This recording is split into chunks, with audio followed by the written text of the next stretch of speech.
Admiral Han Tae-1 stood at the wide window of his command ship, the Star Seeker, his eyes fixed on the strange shapes floating in the darkness of space.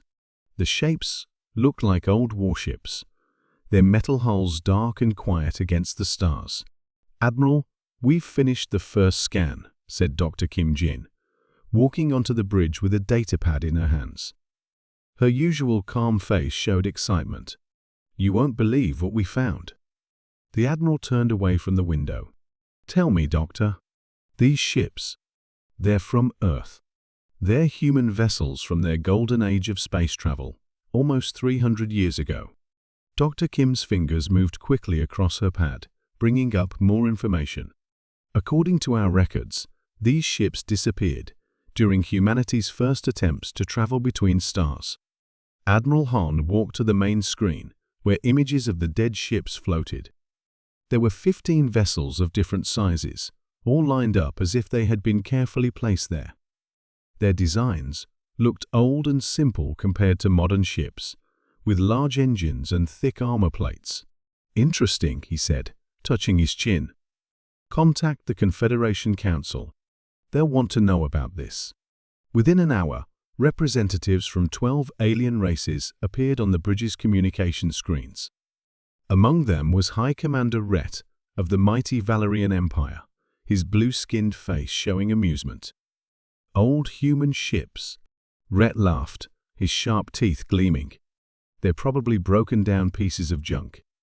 The humans barely knew how to leave their planet back then." Other alien leaders joined in the laughter.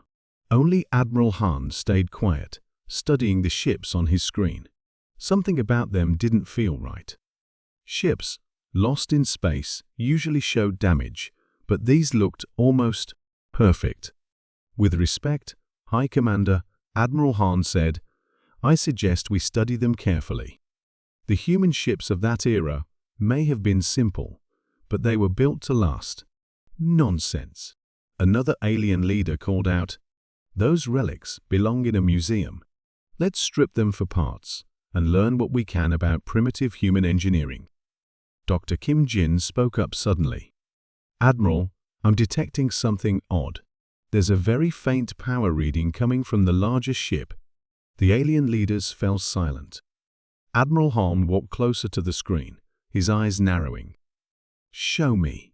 A new image appeared, showing tiny energy pulses moving through the old ship's hull.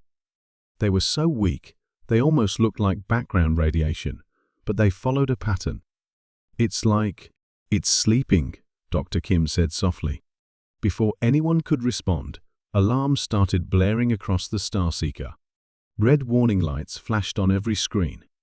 "Multiple ships jumping into the system," shouted the sensor officer.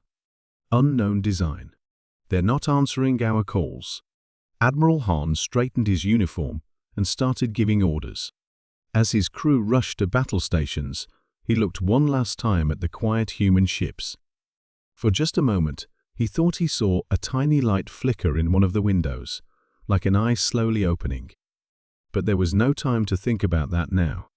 The Starseeker's engines roared to life as it turned to face the incoming threat, leaving the ancient human fleet floating silently in space. What no one noticed was a small green light blinking to life deep inside the largest human vessel, and a whispered message passing between the old ships. THREATDETECTED. INIT, IAT, INGAW, AKE, EN, INGSAQ, UENCE. Captain Lee Soo-ho ran through the crowded halls of the Confederation headquarters. His breath came in short bursts as he pushed past groups of alien diplomats. He had to reach the council chamber before they made their final decision about the old ships. The guards at the chamber doors recognized his human Confederation uniform and let him pass. Inside, Admiral Han was still speaking with the council through the large holographic displays. "We should begin salvage operations immediately," High Commander Rhett was saying. His blue face filled the largest screen. "Those old human ships must have valuable historical data. "Wait," Captain Lee called out, stepping into view of the cameras. "You can't touch those ships. They're not what you think they are." The alien leaders turned their attention to him. Some looked annoyed, others amused.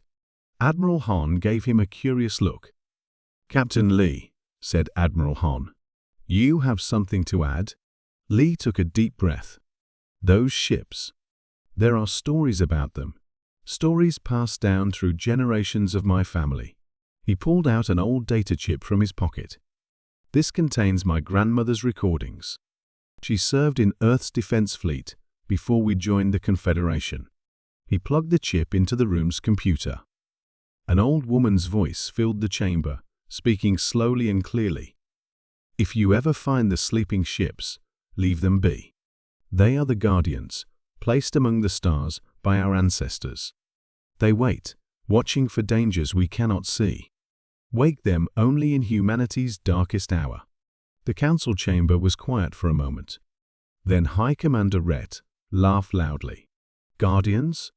Watching for danger?" He shook his head. "Captain, these are fairy tales. Stories told to children. Those ships are ancient technology, nothing more." Other council members joined in the laughter. Captain Lee's face turned red, but he stood his ground. "The warning is real," he said firmly. "Look at how the ships are positioned.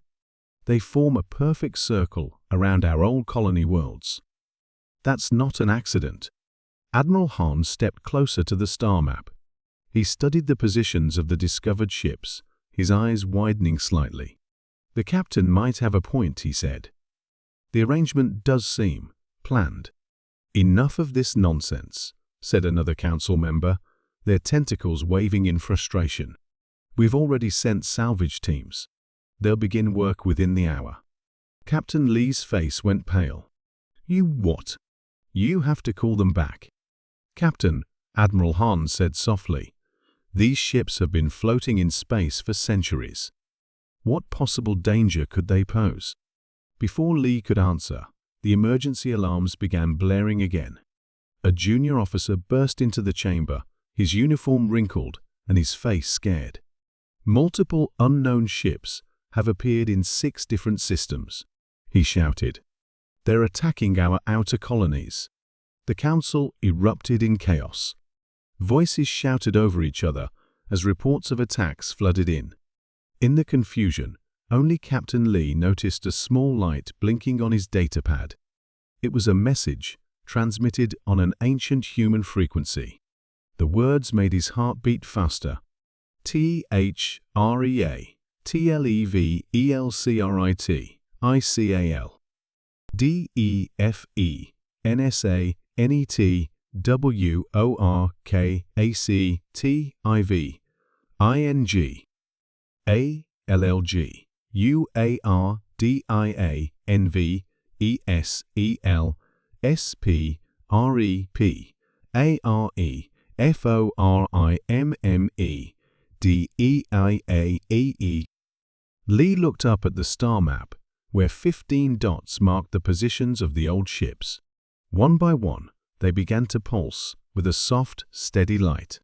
Engineer Park Mira floated carefully in her spacesuit, moving closer to the huge old human ship. Her small work pod kept her tethered safely as she studied the ship's dark hull. 3 other alien engineering teams worked nearby, their lights dancing across the ancient metal surface. "This is strange," she said into her comm unit. "These aren't rust marks. The hull is perfectly preserved." Through her helmet display, she saw Admiral Han's face appear in a small window. "What do you mean, Engineer Park?" "Sir, look at this." She pointed her scanner at the hull, sending the data back to the Starseeker. "These marks are some kind of energy pattern. It's like the metal is alive."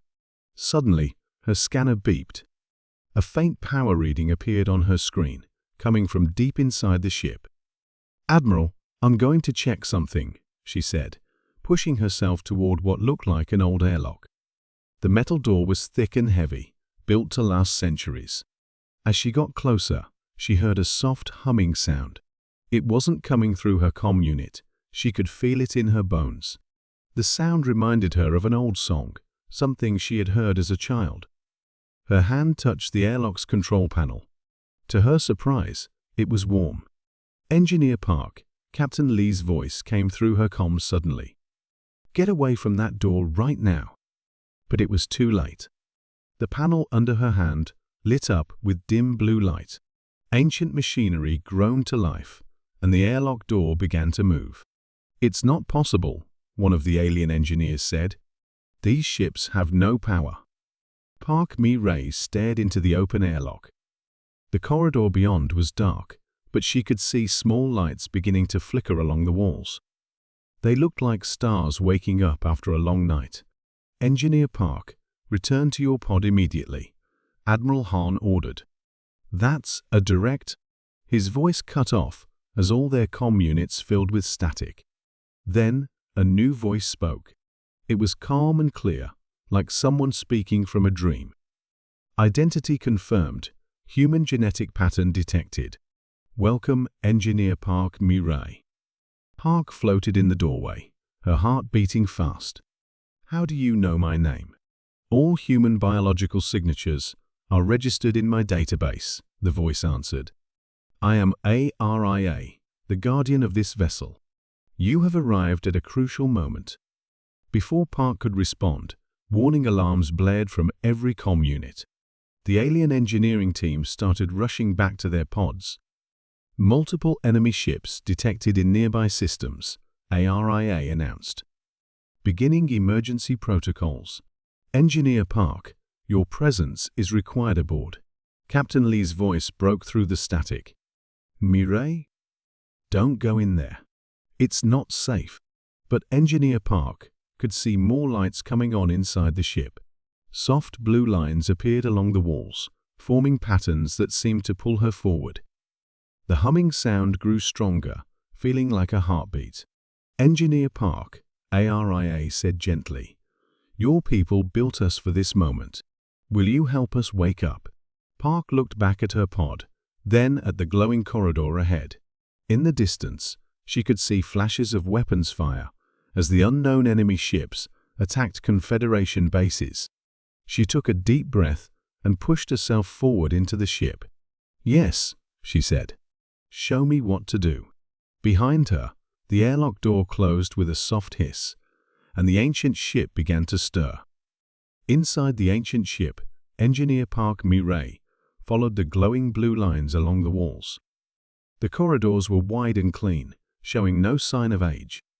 Her spacesuit's boots made soft clicking sounds against the metal floor as artificial gravity slowly came online. "ARIA," she called out. "Where are we going?"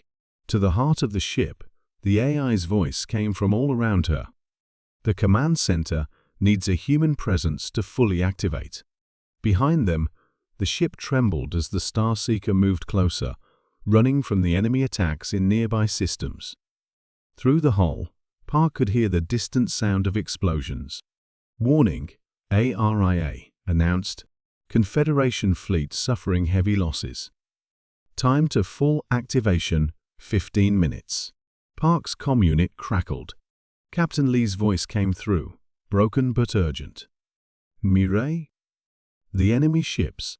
They're everywhere. We can't hold them back." She ran faster, following ARIA's guidance. The blue lines led her to a large door marked with old Earth military symbols. It slid open as she approached. The command center was huge, much bigger than modern ship bridges. In the center stood a single chair, surrounded by dark screens and control panels. "Please remove your helmet, Engineer Park," ARIA said. "The air is safe." Park unsealed her helmet. The air smelled clean and fresh, like a morning on Earth. She moved toward the chair, her hands shaking slightly. "What do you need me to do?" "Place your hand on the main console," ARIA instructed. "Your human DNA will unlock the final systems." As soon as her hand touched the panel, the whole room blazed to life. Screens lit up all around her, showing views of space, ship systems, and battle data. The chair adjusted itself to her size. Hull transformation beginning, ARIA announced. All systems awakening. Through the main window, Park watched in amazement as the ship's old, simple-looking outer layer began to change. Plates shifted and moved, revealing new weapons and defense systems hidden underneath. The dull metal surface transformed into something sleek and powerful. Engineer Park, ARIA said, "You must give the final command. Captain Lee and Admiral Han's ships are in danger. The enemy fleet approaches." Park sat in the command chair. It felt warm, like it had been waiting for her. "How? What do I say?" "Speak from your heart," ARIA said softly. "The ship will understand." Park thought of her home, of Earth, of all the human colonies now under attack. She gripped the chair's arms tightly and spoke in a clear, strong voice. "Guardian ship, wake up. We need you now." The ship's response was immediate.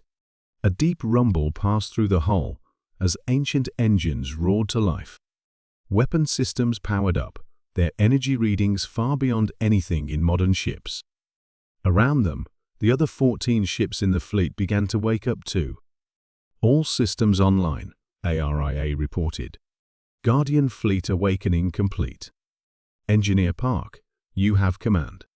Through the windows, Park could see the Starseeker fighting a losing battle against the enemy ships. Admiral Han's vessel was damaged, its shields failing. She leaned forward in the command chair, no longer afraid. "ARIA, protect our allies. Show them what this old fleet can really do." The ancient human ship moved forward, its hidden power finally unleashed, ready to remind the galaxy why humanity's creations should never be underestimated. As Engineer Park worked at the controls of the ancient ship, a new voice filled the command center. It was different from ARIA's, deeper and more human. "Transfer of consciousness complete. This is Commander Kang Dua speaking." A hologram appeared in front of Park. It showed a man in an old Earth military uniform, his face calm and serious. "Commander?" Park asked, her hands frozen over the controls. "But the records say these ships disappeared 300 years ago." The hologram smiled. "We didn't disappear, Engineer Park. We waited." He walked around the command center, his feet making no sound. "When humanity first reached the stars, we knew we weren't ready for everything we might find." On the main screen, they could see Admiral Han's Starseeker taking heavy fire from the enemy ships. The Confederation fleet was scattered, trying to protect civilian colonies. ARIA Commander Kang called out, "Show her Project Guardian." The screens changed, displaying old videos and documents. They showed Earth's first encounters with alien life, both peaceful and dangerous. Park saw images of battles, treaties, and secret meetings. "Our leaders knew that joining the galactic community would be risky," Commander Kang explained. "So they created us the Guardian Fleet. 15 ships with technology centuries ahead of their time." "But how?" Park asked. "How did you hide such advanced technology?" "The same way Earth's animals hide their strength," he said. "Like a turtle in its shell, a pufferfish looking harmless until threatened. We made our ships look simple and old on purpose." More images appeared, showing how the ships were built. Their outer layers were designed to look primitive, hiding the real technology underneath. The ships could repair themselves, learn from every battle, and even grow stronger over time. "The hardest part," Commander Kang said, "was preserving our minds." He gestured to the walls around them. "ARIA isn't just an AI. She's a network connecting the consciousness of every commander from the original fleet. We sleep inside the ship's systems, waiting to help when we're needed." Suddenly, the ship shook from a nearby explosion. Through the windows, Park saw 3 enemy vessels approaching, their weapons charged. "Engineer Park," Commander Kang said, his voice becoming urgent. "You've woken us up. Now you need to help us fight. Your modern knowledge, combined with our old experience, That's what we need to win. Park looked at her hands, then at the advanced controls in front of her. I'm not a military commander. I'm just an engineer. That's exactly what we need. ARIA's voice joined in. These ships learn and adapt. They need someone who understands both old and new technology. Commander Kang's hologram moved to stand beside her chair.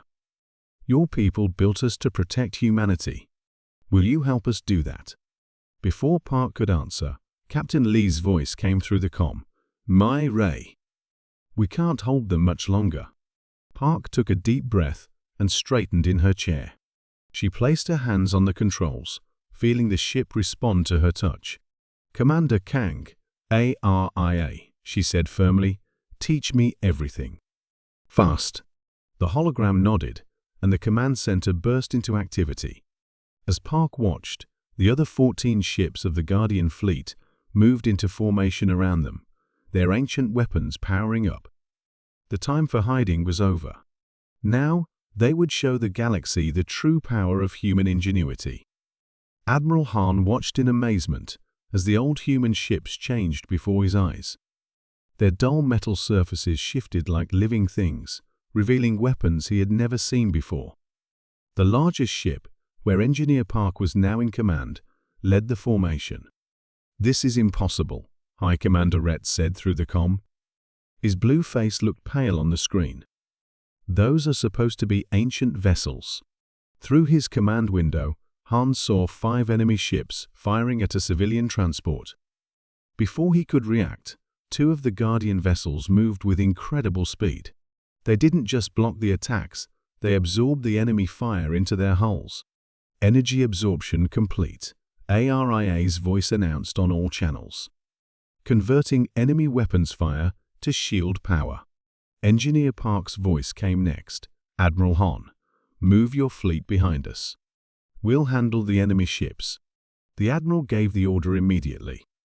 He had seen enough to know these old ships were far more powerful than his modern vessels.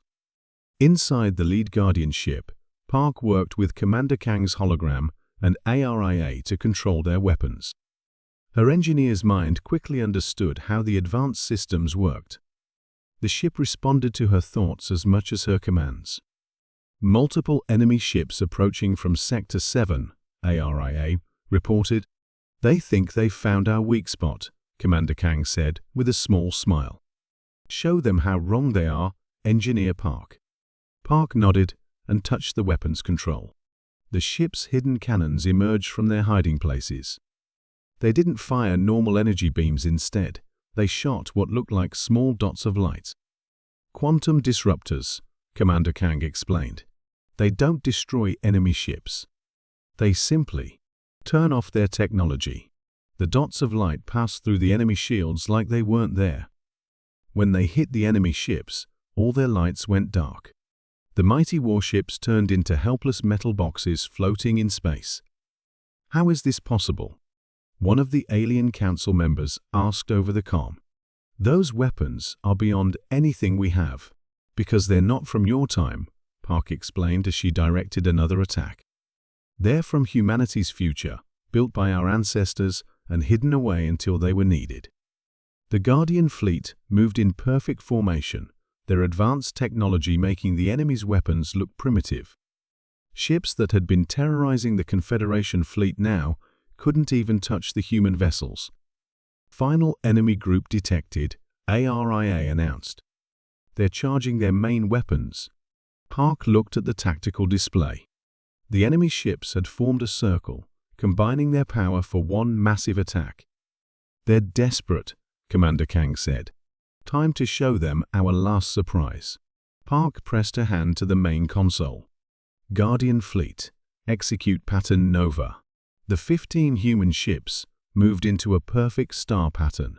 Energy flowed between them in bright blue lines, connecting them like a web of light. Pattern Nova charging, ARIA reported. All ships linked. Ready on your command. Park looked at the enemy fleet, then at the damaged Confederation ships behind her. 300 years ago, humans had built these ships to protect not just Earth, but all peaceful species in the galaxy. Now was the time to fulfill that mission. "Guardian Fleet," she commanded, her voice strong and clear, "light them up." The space between the human ships filled with pure white energy. What happened next would be talked about in the galaxy for centuries to come. 1 week after the Great Battle, the Confederation Council met again. This time, the huge chamber was packed with representatives from every species. They all wanted to see the humans who had saved them. Engineer Park Mirai stood next to Captain Lee Soo-ho at the center of the room. Behind them, through the chamber's giant windows, the Guardian Fleet floated proudly. Their hulls now shone with a soft blue light, no longer pretending to be old and powerless. Admiral Han stepped up to the speaker's platform. His uniform was new, but everyone could see the tired look in his eyes. The battle had changed him, just as it had changed them all. 3 days ago, he said, his voice clear and strong, we faced an enemy that nearly destroyed us. Our most advanced ships couldn't stop them. Our best weapons couldn't harm them. He paused and looked at Park. But humanity's Guardian Fleet saved not just the Confederation, but every free species in our galaxy. High Commander Rhett stood up next. His blue face showed no more mockery, only respect. "We laughed at these ships," he admitted. "We called them relics, museum pieces. We were wrong." He bowed deeply to Park and Lee. Humanity proved that true strength isn't about showing off power. It's about being wise enough to hide it until it's truly needed. Commander Kang's hologram appeared next to Park. Some council members gasped. They still weren't used to seeing the ancient human commander. "The Guardian Fleet was built for one purpose," he said, looking around the chamber. "Not to rule, not to threaten, but to protect. Now that we're awake, we offer this protection to all peaceful species." Park stepped forward. Over the past week, she had learned to speak with confidence to the council. "The fleet's technology is a gift from my ancestors," she explained. "They built these ships to grow, learn, and adapt. What defeated the enemy wasn't just advanced weapons, it was the combination of old wisdom and new knowledge." Captain Lee joined her. "That's why Engineer Park and I will lead the new Guardian Fleet Command. We'll teach others what we've learned and learn from them in return." The council chamber filled with approving sounds. Admiral Han smiled as he made the final announcement. "From this day forward, the Guardian Fleet will work with all Confederation species. Engineer Park will train new crews, both human and alien. The fleet will grow, combining the best of old and new technology." Park looked out at the ships, remembering how they had first appeared dark and quiet in space. Now they were alive with light and power, ready to defend the galaxy. ARIA's voice came through the chamber's speakers. "New crew members are already arriving. The fleet's database is growing with each species that joins us. Together, we are stronger than ever." Commander Kang's hologram nodded in agreement. "My human crew and I hid these ships centuries ago, hoping they would never be needed. But we also hoped that if they were, they would bring species together. That hope has come true." As Park watched, a group of young officers, human and alien together, walked toward the Guardian Fleet's docking bays. They would be the first of the new crews, learning to use humanity's greatest creation to protect their shared galaxy. "The enemy thought our old ships were weak," she said softly. "They learned what my ancestors knew: never judge something by how it looks. Sometimes, the oldest things hold the greatest power." High above, the Guardian Fleet's engines pulsed with soft blue light, ready for whatever challenges the future might bring.